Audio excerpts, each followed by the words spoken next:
luar biasa, tambah cantik dan bisnisnya tetap jalan luar biasa loh ini. Ini dengan para robot-robot. Yes, dengan para robot TK. Luar biasa sekali. Live Channel dalam program Woman Breakthrough kali ini saya bertemu dengan wanita yang cantik dan luar biasa yang menjalani satu bisnis yang tidak selaras dengan pendidikan akademik yang pernah ia geluti. Namun ia memberanikan diri untuk menjalaninya dengan serius ya. Amin. Dan maju terus. Meskipun sangat tidak lazim atau sedikit sekali bisnis ini ada di Indonesia. Inilah dia Ibu Julie Cindrawan yang akan menjadi tamu saya. Amin. Dan saya Glena Dumasari dalam program Woman Breakthrough, program inspiratif wanita Kristiani Indonesia.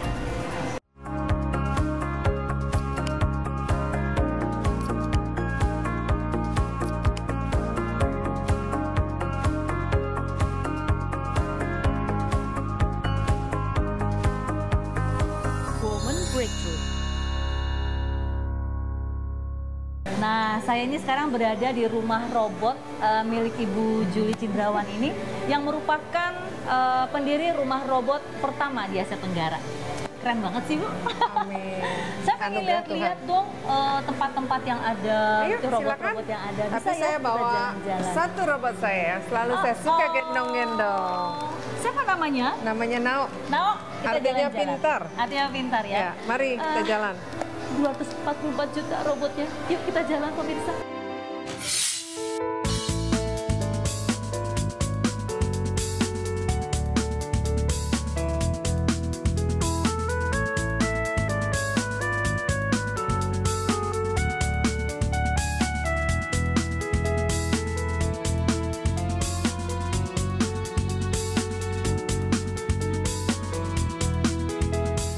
Tadi kita udah keliling-keliling.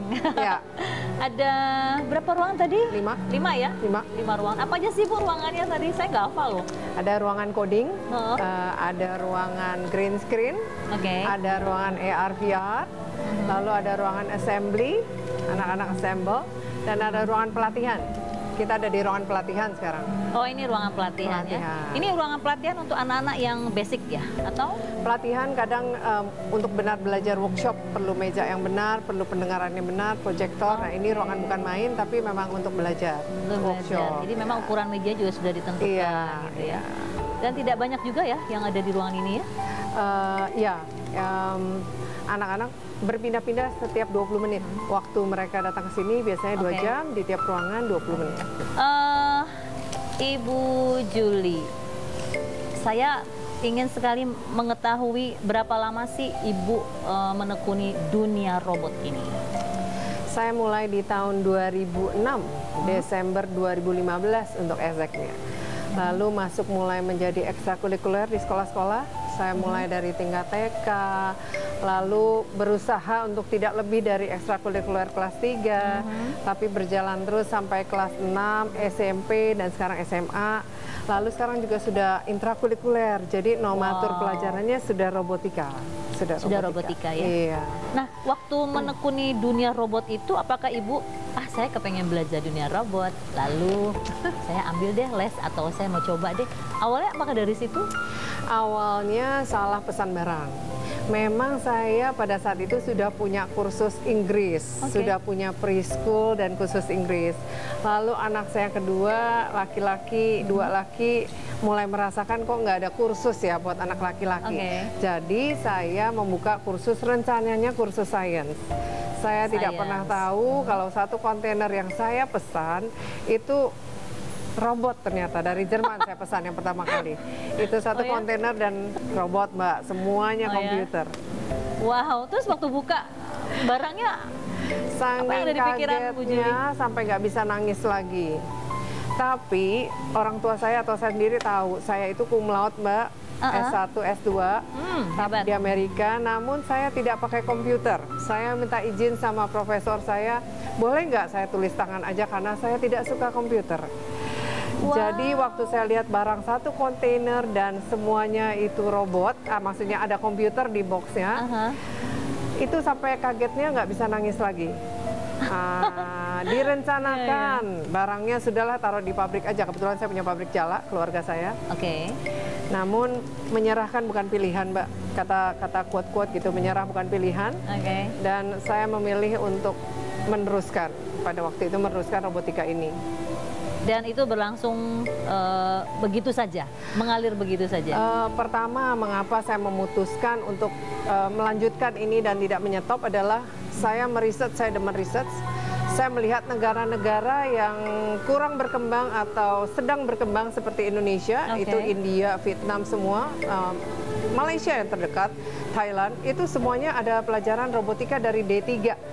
Di situ memang mungkin karena saya suka sekali edukasi, saya suka mengajar dari kecil, saya pikir Indonesia membutuhkan nih pelajaran robotika.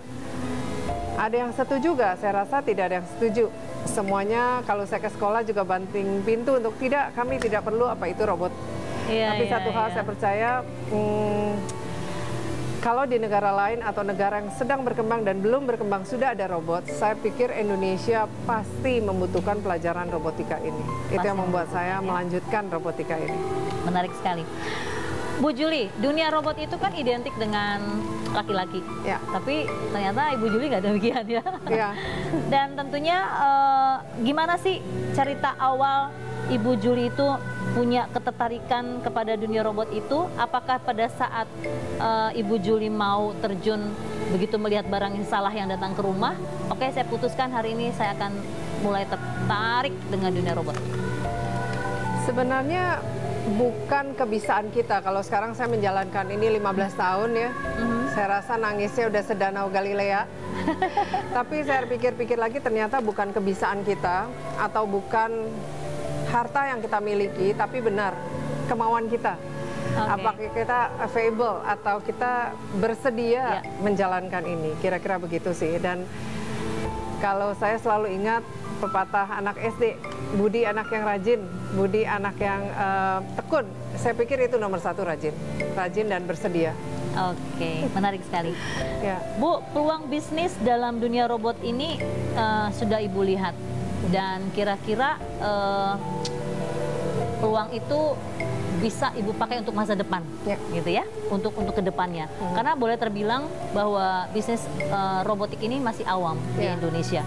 Bagaimana Ibu memberanikan diri untuk bisa mengambil bisnis ini, dan bagaimana cara memulainya waktu itu? Mungkin kalau dikatakan bisnis, saya tidak pernah memikirkan robotik ini menjadi suatu bisnis.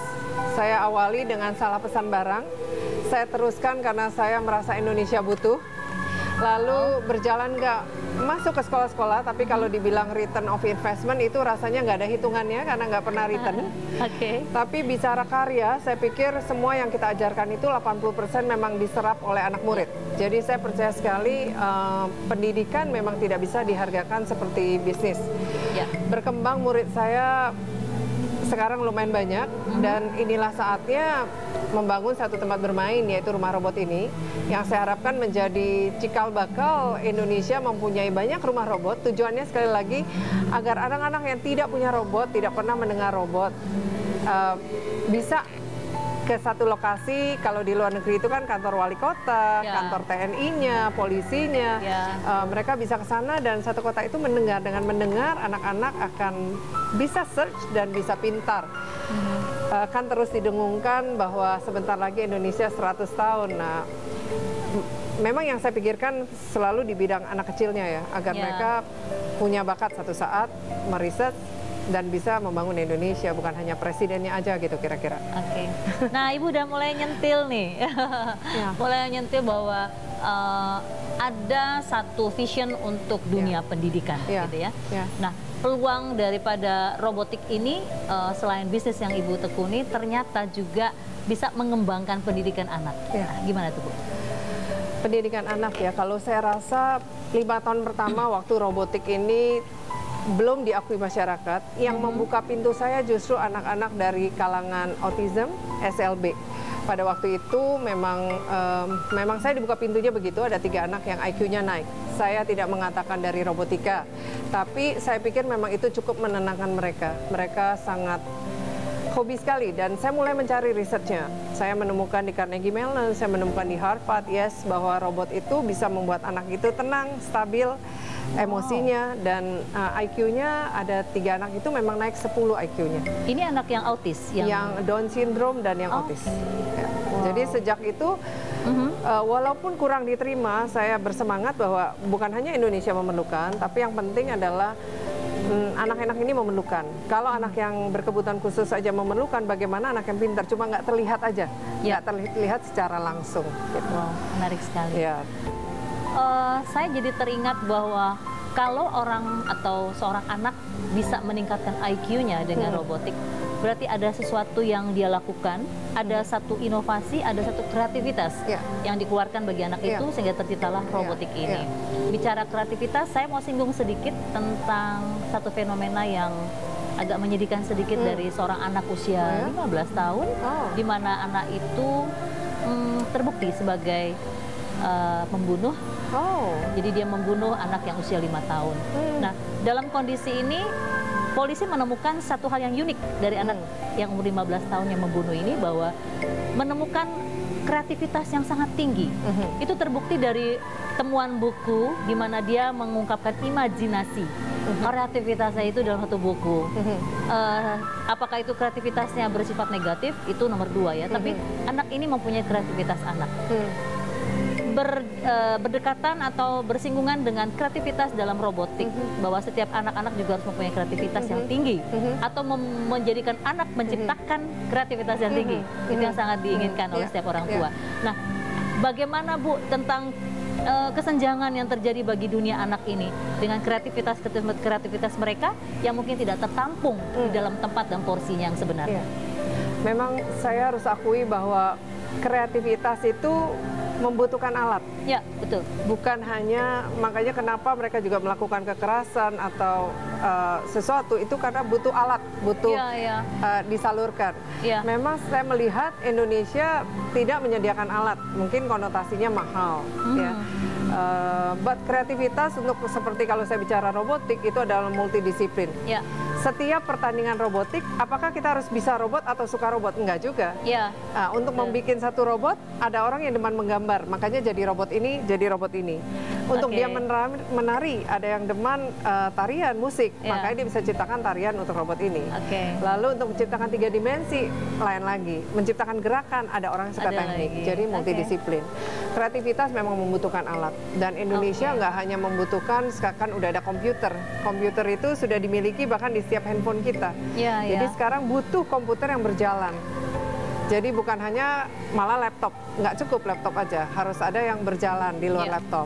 Ya, kreativitas bertambah. Sekarang anak lahir aja udah bisa lihat-lihat, seminggu sehari lahir sudah lihat-lihat ya. Kalau kita dulu tidur ya, memang butuh alat. Terbuka matanya.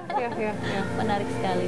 Kreativitas yang dilakukan oleh Allah sendiri dalam penciptaan langit dan bumi itu juga merupakan satu bukti ya, bahwa kita sebagai DNA-nya Allah tentunya juga mempunyai kreativitas yang sama dengan bapaknya gitu ya.